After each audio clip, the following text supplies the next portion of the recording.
and you sort of straddle the line between a carry, a tank, an initiator. You don't want to take too many hits yourself, but you can sure as heck kill one person one-on-one very well. Now, if I'm the only tanky character, then I make sure to build my items accordingly. It still varies a little bit in what I do. Like sometimes I'll still get the phage, because it does give you a little bit of health, and that slow's quite nice.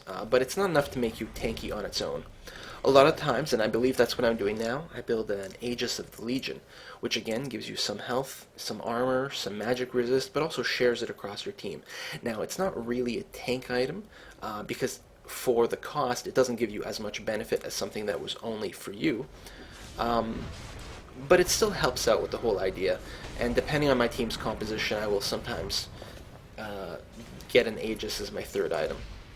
A lot of times I will go as a Banshee's Veil for that third item or a fourth item, because again, it gives you a little bit of health, a little bit of magic resist, I believe. Well, yeah, I'm sure it does magic resist. It does health. It gives you a little extra mana, and then it gives you that bubble. It just depends on what I'm facing. Sometimes I will go with what is it? The Frozen Heart, which gives you armor and cooldown reduction, and that's if the team is mostly comprised of physical carries. I can't believe I missed that grab.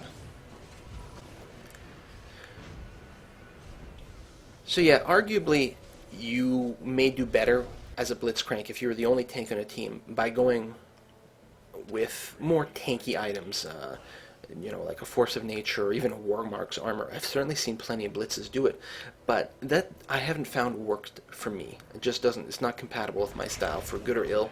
That's just the way I play. Now let's talk about the abilities, because there are many people that advocate maxing out Grab first. There are many people that advocate maxing out the Power Fist first. And there are a few, mostly in what the so-called Blitzcrank, I think is what they call it, builds, which is just meant to be an offensive, kind of a carry role. Will advocate maxing out Overdrive.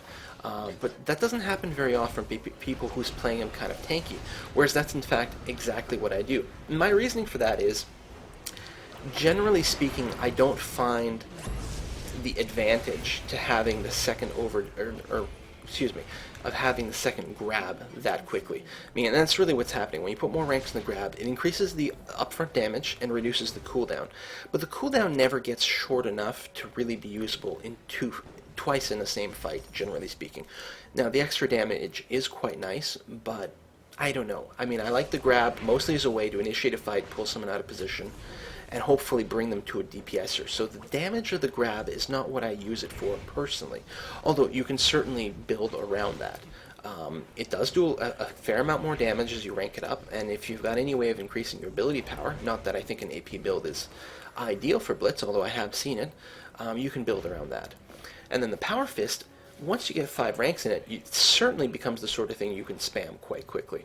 And arguably, having lots of ranks in Power Fist does make you the most tanky, because every time you punch, you are disabling the enemy for a little bit. And you're also doing a lot more damage, obviously, especially with that sheen.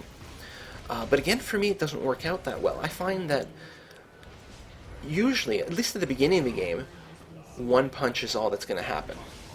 That's all you need to set up a kill, that's all you need to help you escape. At the beginning of the game, everyone's kind of soft, and anything that's going to happen is going to happen before that cooldown comes up. I mean, yes, again, once you get to 5 ranks in punch, it's quite short, but until then, the double punch is not going to come up often enough for my taste.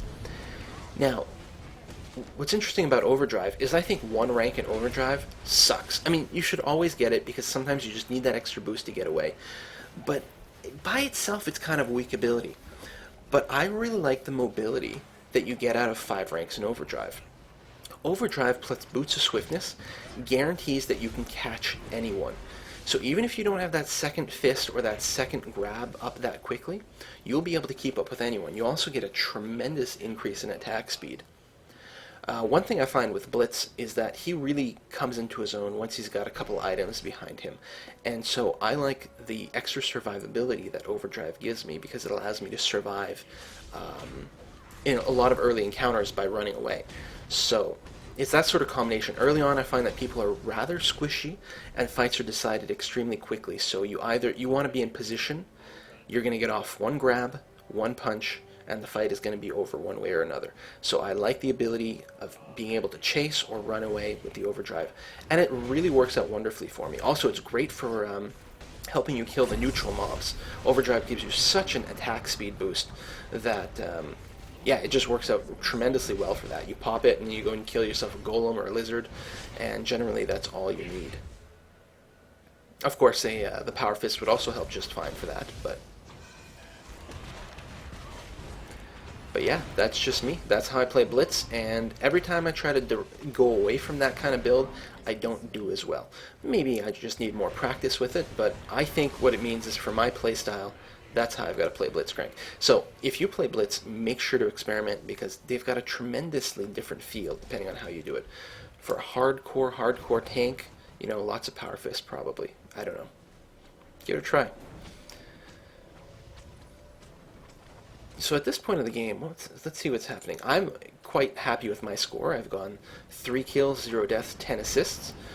And that's pretty typical for me with Blitzcrank, at least at the level I'm playing now, is I don't necessarily get that many kills. I don't tend to play as a carry too much. Although, again, if there's a tank on my side already, and I do go and get myself a Triforce, especially if I'm able to get an early kill and I can get an early Triforce, or rather, Trinity Force, I should say, there are some games where I dominate quite handily, and it can end the game with, you know, upward of 10 kills, 15 kills sometimes. But usually what happens is I just rack up a whole lot of assists, and I'm very happy with that. I like to set up the kills, pull people in, and let my DPSers finish it off. The times I have the worst games, I do feel, are the times when my DPS people are not up to snuff. They're just not dealing enough damage. I'm starting the fight, they're not getting the kill on time, and then I die, because the fight has lasted too long. It also helps to have lots of other crowd control people, obviously. That makes a big difference too to my survivability, just because I can't tank outright that much, especially not with the builds I go with.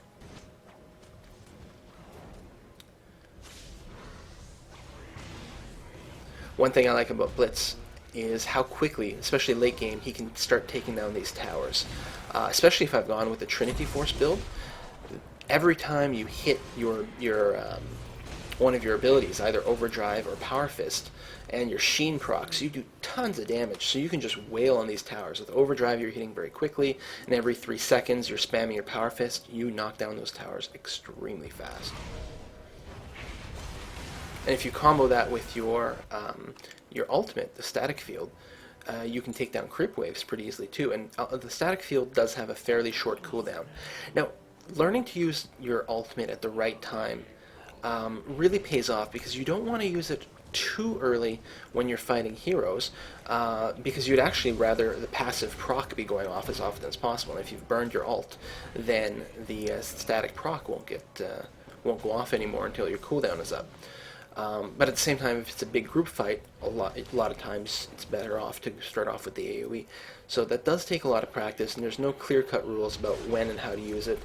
I do like to use it to ensure a kill, sometimes when it's not strictly necessary, but, you know, I'm of the school of thought that it's better safe than sorry, and the cooldown comes up often enough that it's not a big deal if I've used it for no good reason.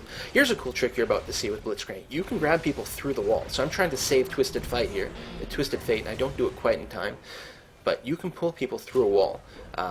Here I used it to pull someone out of their base, but when you're defending, you can use it to pull people into your base.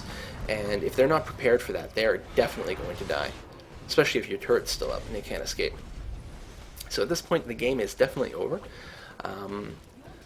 It's one of my better Blitzcrank games. I went 3-0-17, no deaths at all, and yet, looking over the video, like I said, I can still see plenty of mistakes. Hopefully you saw some of them too, but not too many, and we can all learn from this. Until next time, I hope you enjoyed the game and the video, and I'll see you again soon.